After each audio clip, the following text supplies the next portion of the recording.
Our coverage of Computex 2018 is brought to you by LastPass. Try it for free using the link in the video description. Here's the problem with HDR displays right now.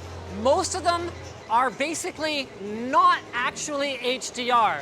The prevailing opinion out there is that you need to achieve a peak brightness of about 1,000 nits to really call something high dynamic range. And of course, nice deep blacks to go with them, because a lot of it is about contrast. Well, all of that changes, not today, but at some point in the future with the ProArt PA32UX.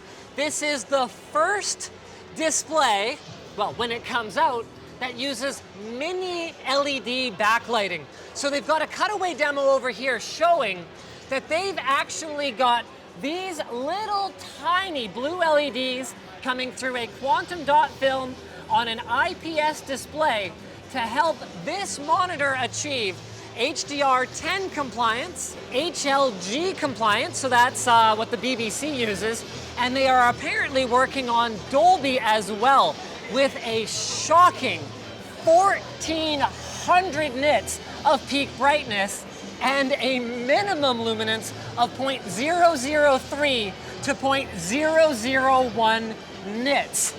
That is an effective contrast ratio about 300 times what you would normally expect.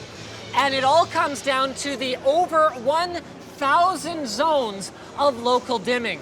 Now, to put that in perspective, a really nice full array backlight might have about 380 zones of local dimming up until now. Now, the I/O is all covered up here, but we can use the menu to see what it's got. So it's got 4 HDMIs, DisplayPort, and Thunderbolt 3, which is a nice thing to have for Mac users.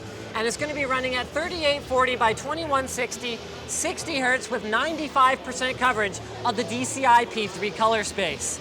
This thing looks absolutely stunning, and they're targeting content creators and animators with no ETA for pricing or availability really to speak of. I guess they learned their lesson from the 4K 144 hertz gaming monitor, which was delayed for like a year after they said it was going to be coming. Man, that looks good. Most HDR experiences that I've had have been kind of cool. This one looks fantastic. Also in ASUS monitor land, we've got the CG32, which they're billing as a console gaming monitor. 4K, 60 hertz, I think. It's got adaptive sync with FreeSync, which is actually relevant, by the way, to console players now.